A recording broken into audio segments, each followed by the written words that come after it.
Yo, yo, yo, we're back. I was in Puerto Rico, so I didn't have time to interview anybody. Check out the podcast. Mental health professional Dave Wiedis came out, talked about anxiety. Hope you enjoy it. Dave, thanks so much for your wisdom, coming out, doing this completely for free. Helps us, helps the students, ministry. Done a lot.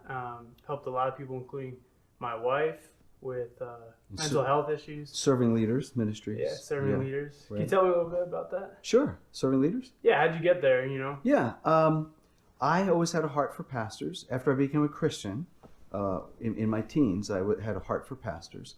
And very early on in my Christian life, I saw the underbelly of ministry. I saw pastors fall. I saw some of the problems they had behind the scenes. And over the years, I developed just a passion to come alongside them. And so 12 years ago, we founded ServingLeaders Ministries, which is a ministry that comes alongside pastors and ministry leaders, anybody like yourself, people in crew, young life, missionaries, all over the world. So we wanted to provide them a safe place where they could find the help they need. And we'd rather do preventative work than do triage, because triage is always more complicated, right? When a pastor falls or a missionary falls, there's always a lot of damage that's caused. And so isn't it better to come alongside someone before they have an affair, before they have a breakdown, before their anxiety gets too strong, before the depression overtakes them? So that was the whole idea of ServingLeaders. Yeah, that's interesting, because I think that there's a common misconception that ministers or pastors or missionaries, one probably shouldn't be paid that much, right? The bare minimum. Yeah. You can get toothpaste and a bed, twin. Right. And then secondly, aren't they supposed to be the ones that are serving and pouring out? And they're always put up on a pedestal. Like if you're a pastor, you're more spiritual, supposedly. You're supposed to be more spiritual, more mature, more emotionally mature, right? You're the one who's helping everybody else. So that creates a couple of things. Number one, it creates really false expectations on the part of people, because pastors and ministry leaders are people. They've got the same stuff that everybody else deals with, right? Yeah. Plus the added burden of ministry. But it also creates isolation for the ministry leader, because then the ministry leader thinks, I can't really reveal what's really going on inside me. Yeah. How do I be real about this? So they end up hiding, and the more you hide, the more have you ever noticed that if you hide problems, they get worse? Yeah. I never had anybody come to me and say, I'm so glad we waited to get marriage counseling, because now after 10 years, it's so much better. No, it gets worse. So the whole problem is that ministry leaders really get isolated.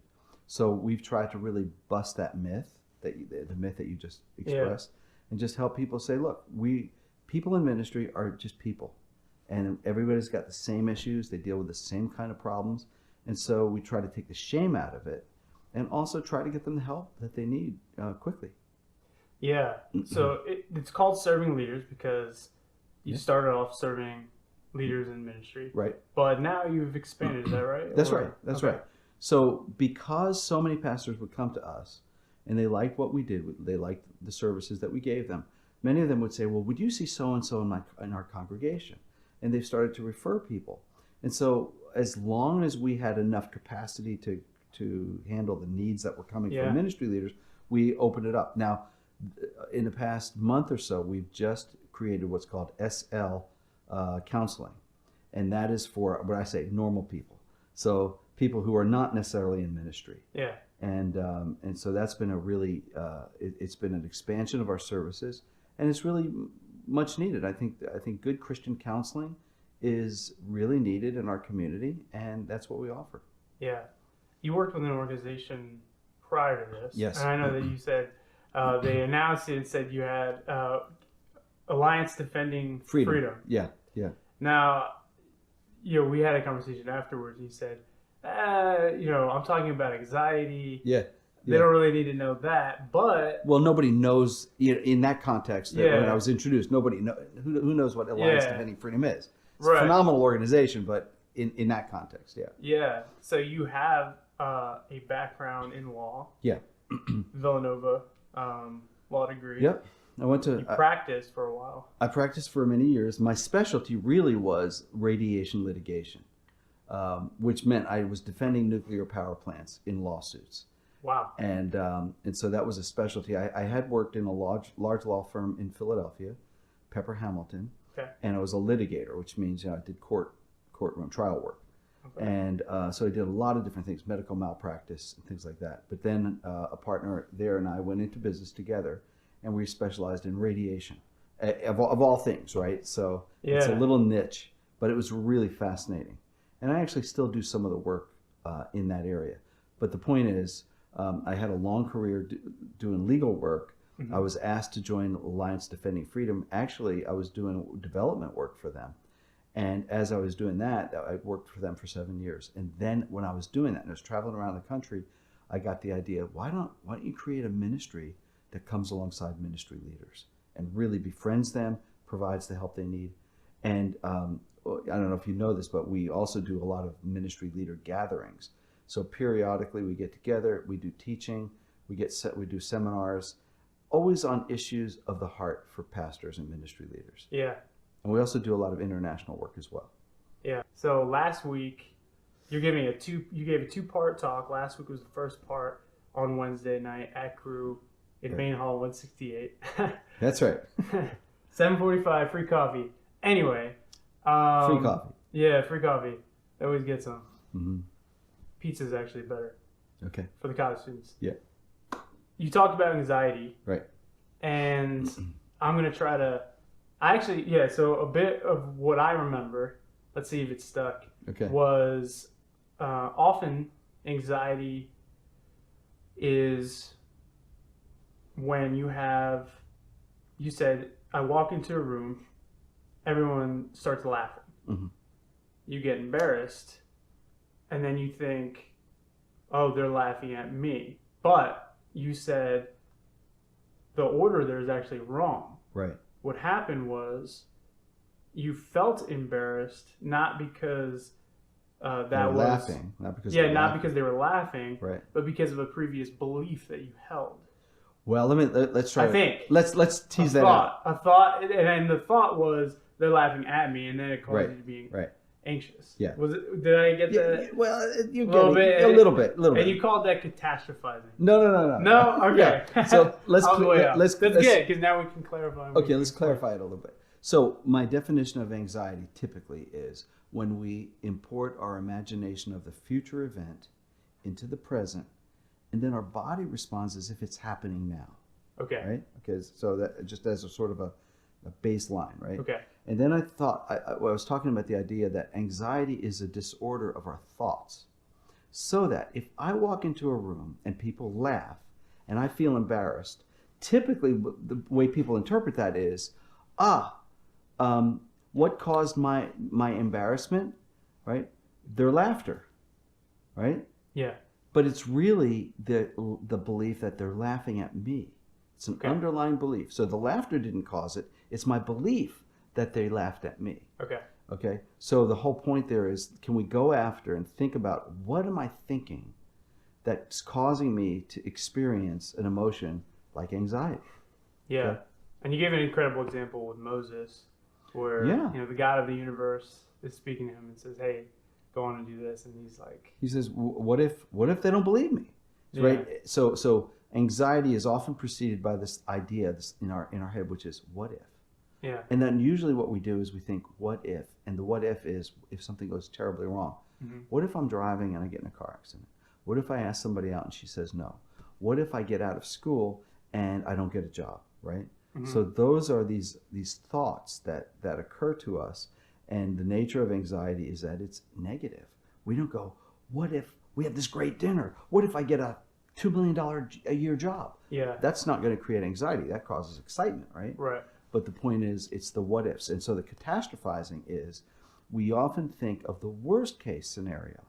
So what if I'm on a trip and I get a flat tire and I missed my plane and I've just blown $1,000 on the plane ticket, and on the way home I get in an accident, right? Yeah. It's the catastrophizing is like, what's the worst example that could happen? Yeah. And so the point is, should we need to pay attention? What am I thinking? What's underneath the fear or the anxiety or even the depression? Right? Yeah. It actually was really helpful. So I was in a wedding. It was, so the groom was, the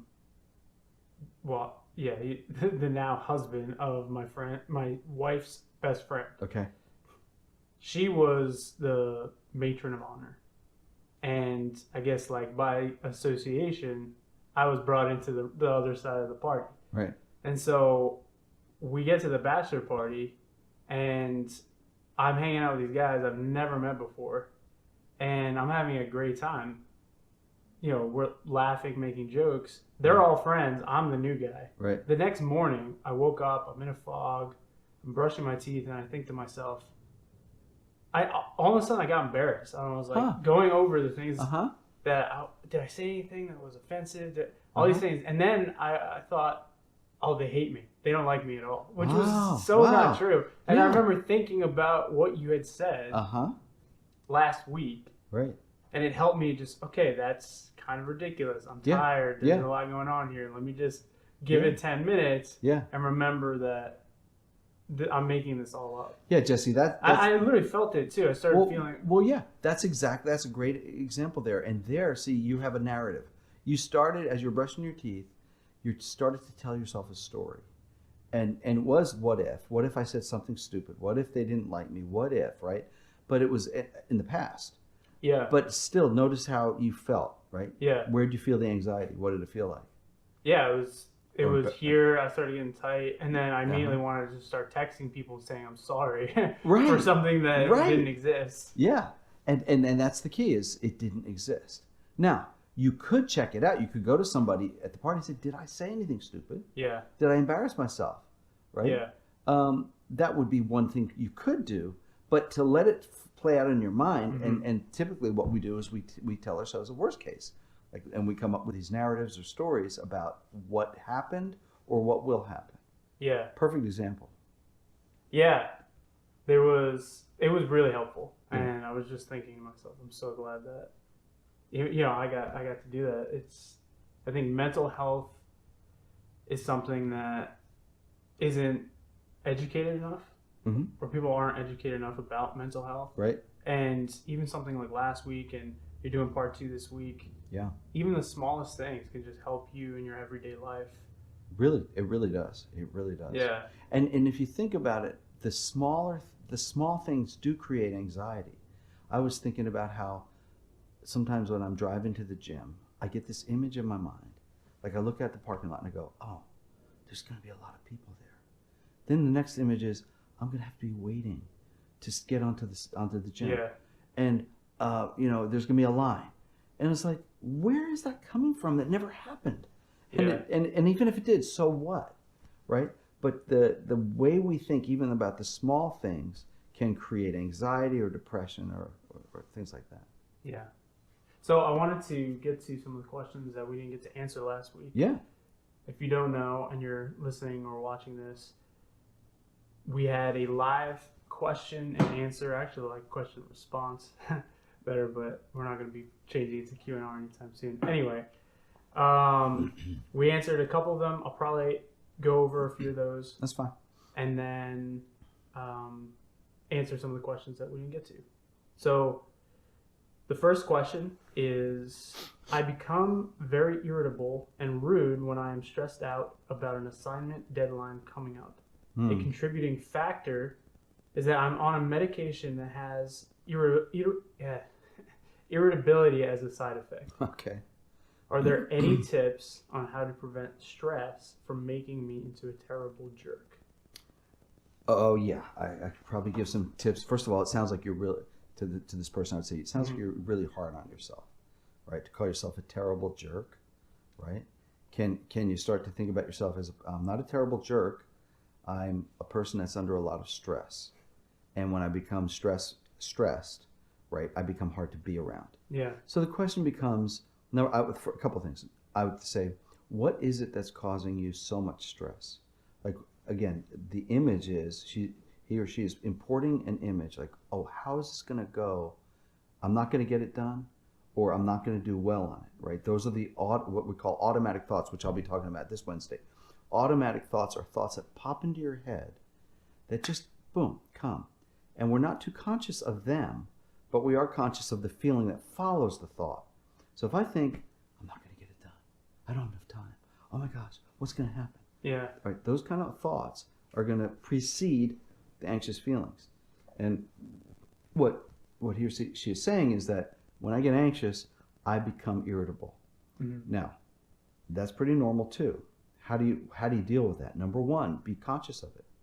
Like, slow down and go, okay, I see my tendencies.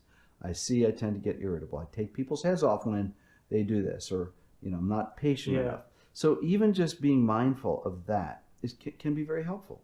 Mm-hmm. Second, prayer. Lord, can you please help me not to be so irritable? Can you help me even when I'm feeling irritable?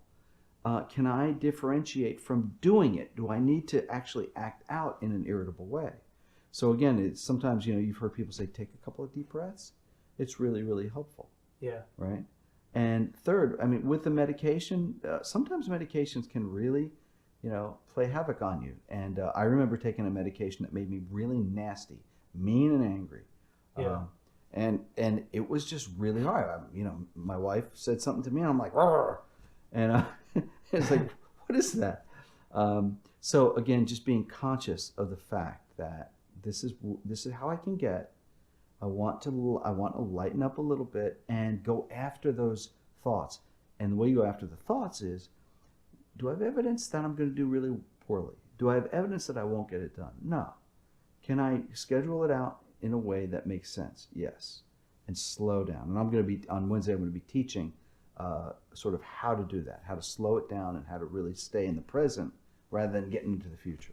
Yeah. Awesome. Second question.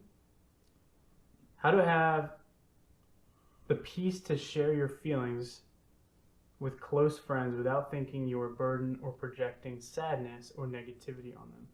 I think there was a typo there. Maybe it's how can you have peace? How can you have peace? I think the idea is they want to share something with their friend, but they're worried that they're going to burden them or project some sort of negativity. Okay. So I guess one of the questions is, what is it that you're trying to share with your friends, right? Suppose I'm feeling really depressed or down or I'm anxious. It sounds like the question is, how do I share that without burdening them, right? And here's an underlying assumption. If I'm real with somebody, it's going to burden them. Maybe not. When I'm with somebody, I'd rather them be able to just be honest with me. I don't want them to pretend. So your honest sharing of feelings and what you're going through can really spawn closeness in a relationship. That's number one.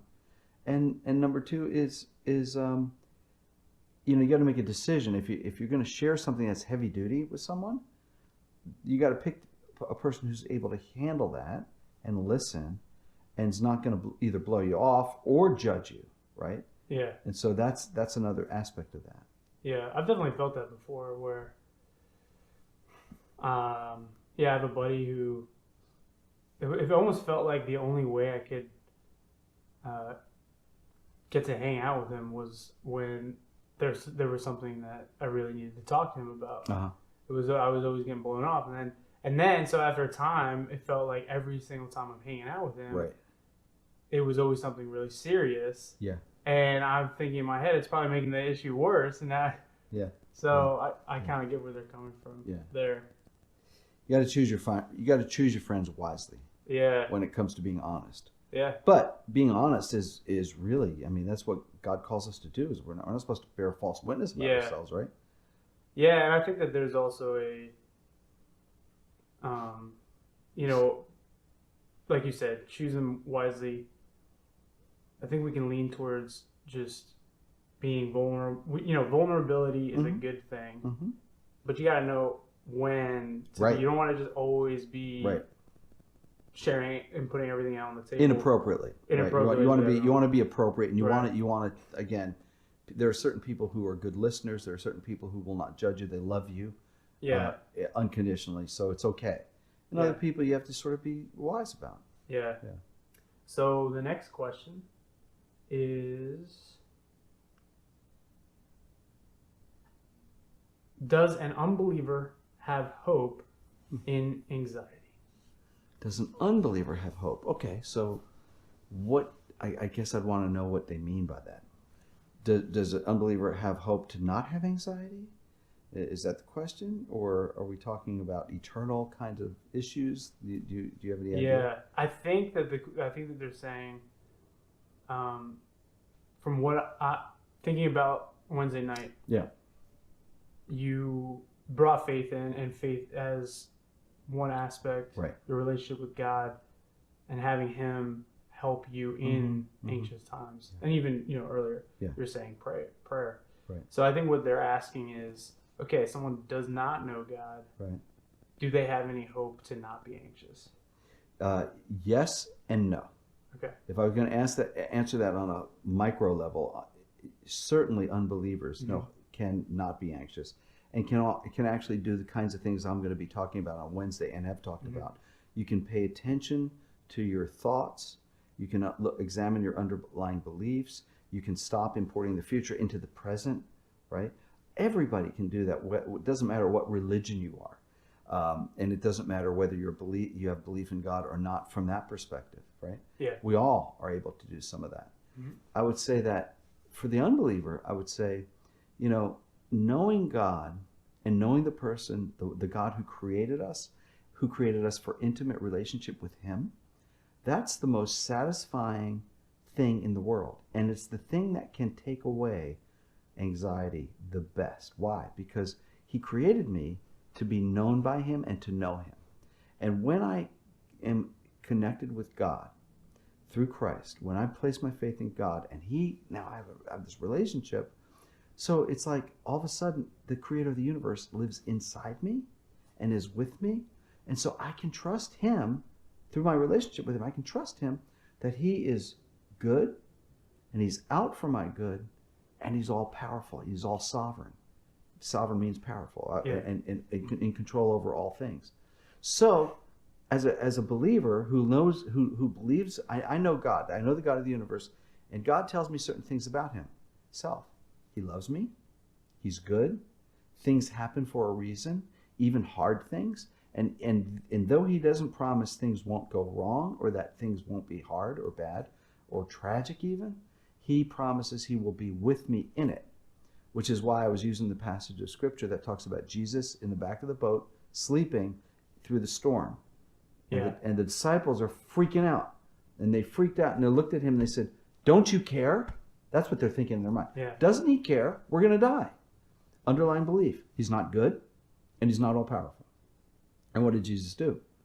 He rebukes the wind and the waves. They settle down. And He demonstrates He is in control. And He puts us through experiences for our good. And He allows us things to happen for our good. So even the most, I would say, and this is hard to hear, I would say even the most tragic circumstances, Scripture tells us that God will be with us in them, and He can give us peace through them. And He will make all things right. Maybe not right now. Yeah. But at a certain point. Yeah. For sure. My mom passed away in December, and I was tasked with, we did at the memorial, individual characteristics About your mom? That about God, but that she shared. So it was five characters of God that she sort of embodied or exemplified. And the one that I picked was peace. I think the one that was the most for her was her kindness, but I went with peace because the reality is, what I said was the reality of peace is inexorably tied to hope. That And then what is this hope? The hope being that, I will be able to see my mom again. Right. But if everything about Jesus that I believe isn't true, if there was no death, payment for sin, Right. and no resurrection, Right. then there's no power over sin, but then there's no power over death either. That's right. If that didn't happen. Sure. And so I have no hope for the future. And then where does that lead me to? Despair. Exactly. Which is the antithesis of hope. That's right. So, yeah. I think what you're saying is having a relationship with God who loves us, who knows us, who created us for purpose, and who offers eternal life, right? Who offers forgiveness for the sins that we commit. I mean, you talk about anxiety, and sinfulness, right? We are sinners, right? We do things that are wrong. We violate God's commands. Talk about anxiety provoking, right? If I don't have a relationship with God and I don't have forgiveness of those sins, of course I'm going to walk around anxious even about those things, right? And guilty about those things. So the benefit of knowing Christ and having Him taken on my sin and His righteousness given to me, right? It's immeasurable. It's beautiful. Yeah. And hopeful. Yeah, absolutely. So we have 3 more questions. Okay. Do you have any favorite verses that would be comforting to a person experiencing anxiety? I think one of the favorite verses I do have is Romans, where Scripture says, all things work together for good to those who love God and are called according to His purpose. That's one of my favorite pictures. That's Romans 8:28. What did I say? Picture? One of my favorite scriptures. It made sense to me because it was a picture of peace. And, it is. It is. The other thing that I have found great peace in is my own weaknesses. And I've always been ashamed of weakness. I've always been trying to cover up my weakness, trying to compensate for all my weaknesses, right? And I've got a lot of weaknesses and flaws. Yeah. Until I read the scriptures in 2 Corinthians, where Paul talks about Christ being strong despite our weaknesses, even through our weaknesses. So he says, most gladly I will boast in my weakness because the power of Christ will be in me, and the power of Christ will be present through me, strong in me. When I'm weak, He's strong. So then I go, okay, so I'm so weak. And like when I speak, sometimes I feel so inadequate. When I do so many things, I feel inadequate. And whereas I used to get anxious about that, now I go, okay, God, I'm weak. I confess I'm weak. I don't have to cover it up. You be strong in my weakness. Yeah. And so there's the power of Christ that comes through in our weakness. So for me personally, as someone who has struggled with anxiety, that again is, and performance, that's the whole thing of you want to perform well. So for me to grasp onto my weakness and not have to cover it up and go, yeah, God, you're right. You're right. So even if my wife says, you're selfish, you're this, you're that, I'm like, you know what? I don't have to defend it. I'm going, you're right. Yeah. I'm going to try to work on that. And I don't have to be anxious about my performance now because Christ is strong and He moves even through our weakness. Yeah. Yeah, I found out in marriages after almost 8 years now, instead of exerting so much energy defending myself, just think about it. Is she right? Yeah, she's right. Right. I'm sorry, I did snap at you. Right. Rather than well, you did this. You did that. Either way, right. I should be giving you grace. So, you're right. I'm sorry. Yeah. Just what did it? Nips that right in the bud, right? And just let's move on. I'll try to work on that and improve, and we'll keep going. Yeah, striking down a guy who admits, Right. Anyway, so how do you deal with your anxiety for making a big life decision? Yeah. Well, number one, now, presently, I look back and I think, and I've made some big life decisions, right? I have, I left practicing law to work for Alliance Defending Freedom. I left Defending Freedom to start a nonprofit organization, right? So I kept bumping down the corporate ladder. Yeah. Right? My salary, boom, boom, boom, boom, boom, like that. Yeah. And I've done some risky things. My wife has done some risky things, right? So I look back and I say, God has taken care of me. God has been with me through all of these things. So that's number one. That's very helpful for me. Number two, I really try to pray and say, God, will you lead me? Will you direct me? Will you guide me? Like, I don't know if I should do this or that. And I've seen God actually just move very quickly to shut doors that were open, wide open. So I depend on him. I also talk to my friends who I trust, and I get wise counsel. Like, I'm going to make a decision. I'm thinking about doing this. Can you talk to me? Can you see any of the issues that I'd have? What are the problems, right? So when I started ServingLeaders Ministries, for example, I interviewed probably 75 to 100 pastors before I even started. And I went to them and I said, so what would you think about a ministry that would come alongside and give counseling to pastors? What do you think about that? And I never got anybody saying, that's a stupid idea. Yeah. I mean, everybody was like, wow, that's brilliant. So I didn't do it once or twice or 10, 20. I did 75 to 100 different people to say, hey, help me understand that. What are the upside, downside? Yeah. So that's what I do. And I really try to take my own advice when I say, don't import my imagination of the future, because I'm suspect of my imagination. Yeah. I know I'm not going to be thinking, oh, it's going to be great. By the way, when you think it's going to be great all the time, that's grandiosity. Yeah. And I don't suffer from that. It's more the anxious thought, like, oh, if I do that, this is going to happen. Yeah. So I try to really stay present in the presence. Mm-hmm. That's one thing. Present in the presence. Stay with God. God, you're here with me. I'm not going to import my imagination of the future. I'm going to be thinking logically, rationally, and prayerfully about the decision that I'm making. Yeah, I think that often what I experience myself, see what happens with college students, is there's this idea of, well, I don't have a peace about it. Yeah. But sometimes sometimes you're not supposed to have a peace. Like, yeah, you're not supposed to. Right. But you're still being called to do that, you know? That's right. And I feel like it leads to a lot of people just sitting around. That's right. Because, that's right. I mean, yeah, the reality is sitting on a couch watching TV is a lot more peaceful than going to the Middle East to, right, you know, right. Yeah, if you know, I've been to India twice, I've been to China, I've been to Haiti, we're going to Beirut, Lebanon next month. If I allowed my feelings to control, I'd never go 10 miles from my house.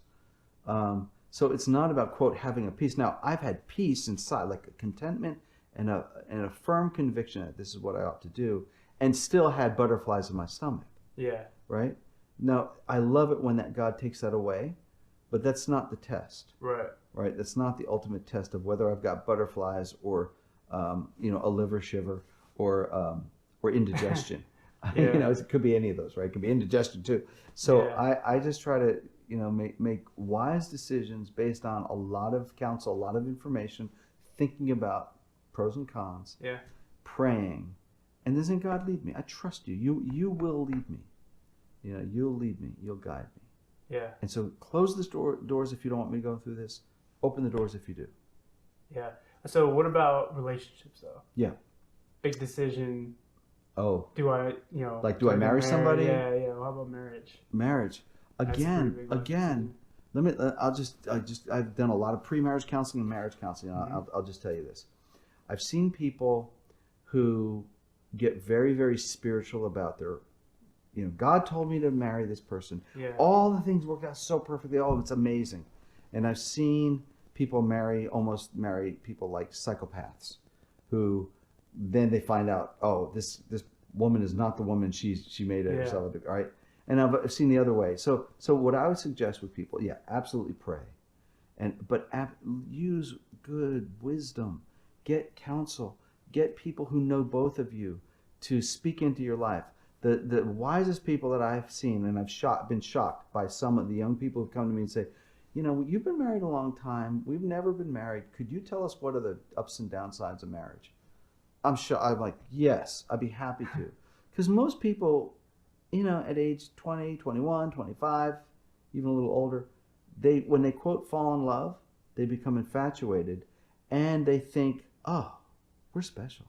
Yeah. We're not going to have those problems. Yeah. Oh, are you kidding me? Everything's going to be perfect, and they kid themselves. And so you're really wise if you go to people who know you well, and even people who don't know you well, and say, can you talk to us? What do you see? So when I do pre-marriage counseling, I have 6 sessions with them, and I'm looking for some of the issues, and I'm seeing if they're wise enough to say, we could have this issue. Could we talk about this? As opposed to, oh, I don't want to cover that because that would mean we wouldn't marry. Yeah. Right. It'll blow. Sometimes people come and they set the wedding date and they've already made the decision, and now they come and they think, should we get married? I'm like, you're putting the cart before the horse, right? Yeah. Let's get to know each other. Walk through that in a wise way. Yeah. Does that make sense? Yeah. No, absolutely. I'm reading The Meaning of Marriage by Tim Keller. And it's amazing. He said, this relates to making decisions based on feelings. He said, no one doubts the day of that you don't feel in love with this person for the most part, right? Mm-hmm. And no one's doubting your feeling of being in love with this person on the moment of your day when you're giving the vows. He says, but you're not vowing for that day. You're making a vow that you will in the future. It's not today's love, but it's future love. Yeah. And love when it's not a feeling. That's great. And so it kind of like changes that our Western, 2019 That's right. understanding of love, which is just when you feel it. And he says, so it's your commitment. You're vowing to be committed in the future, and he says, when you get to that point, what do you have to hang your hat on? Mm-hmm. It can only be your vows that you made that day. Right. So, and one of the things that I talk with couples about is, what do you think feeling in love feels like? Do you think you'll always feel the same feelings? And what will it be like when you don't? Not if you don't. When your feelings change. Because relationships deepen, and the brain chemistry changes. The brain chemistry of sex and romance and early relationships. When people talk about being on drugs, I say, you're in love, you're on drugs, because your brain is experiencing dopamine and epinephrine and all kinds, oxytocin. These are brain neurohormones, and you're getting flooded, and those brain chemicals tell you things like, you're the best in the world, and so is she, and it's high. You get high from that. Yeah. But that doesn't last. It's designed. Your brain's designed to have that about 18 months to 2 years, and then it just calms down. Yeah. So you can't go by the emotional feeling. I mean, emotions are important. Yeah. But you can't go by that. So Keller's right when he talks about the commitment issue. Yeah. I think though too. I remember my wife. She was dating a guy before I met her. And on paper, there was nothing like wrong about the relationship or the guy. He's awesome, and he's married now. I think he has kids. But she did say the thought of being with him the rest of my life gave me anxiety. So maybe they're like, it shouldn't. Like on the other side, people always make this say like, "Oh, I feel in love with this person," but then you might want to listen to that maybe a little bit. Absolutely. I don't know what you think about that. Yeah, I think you need to pay attention to everything. Yeah, and it's not just one. Yeah, pay attention. Go slow, right? In relationships, go slow, because you can't go back. You can always move forward. Yeah. And again, if you're really thinking about marriage, talk to people who are wiser than yourself, and get insight. It never hurts to say, even going to your parents, going to family, hey, what's it like to be married after 20 years or 30 years? What's different? What's the biggest lessons you've learned? I mean, think about how radical that would be to go up to somebody and say, you've been married for X number of years. Could you please tell me what the biggest lessons you've learned? I mean, do you think that would have benefit? Yeah, absolutely. Yeah. The problem is people go, I'm special, and the rules don't apply to me. They just apply to everybody else. I've seen that, actually. I've seen someone close to me did that. Got married on a whim. Said that they were called to by God. And Yeah. I'm like, wait, hold on. Yeah. Me, this person, that person, my wife. Like, we're all know the Lord. And we don't feel like this is a good sense. So you saying we're all wrong? Well, you know. Yeah. And then, it didn't wind up too well. But Right. like you said, God did a lot of good with that and is working it out. So the last question, does anxiety stem from something in our past? Where does it come from? Anxiety can stem from events in the past, from unresolved things in the past. And I'm not sure if they're asking perhaps is there a genetic component to anxiety from the past? In other words, you know, grandma was anxious, mom was anxious. Yeah. That's the past too. So can you have a predisposition toward anxiety? So yes, anxiety can stem from things in the past, of course. Yeah. And most of it can be unresolved. And again, when I'm working with somebody on anxiety, I'm wondering, what are they thinking about? How are they thinking? How are they thinking about this event in the past, for example? What did the event mean? We ascribe meaning to past events, right? So like, for example, if I say, I'm the biggest jerk in the world, I'm incompetent. Well, how do you know that? Well, because I messed up in the past. Yeah. Well, that's a past event. And what meaning do you ascribe to that? Right? And sometimes the meaning that we ascribe to a past event can be very inaccurate. For example, someone who's abused sexually, the meaning they ascribe is it was my fault. Right? No, it's never your fault for being abused.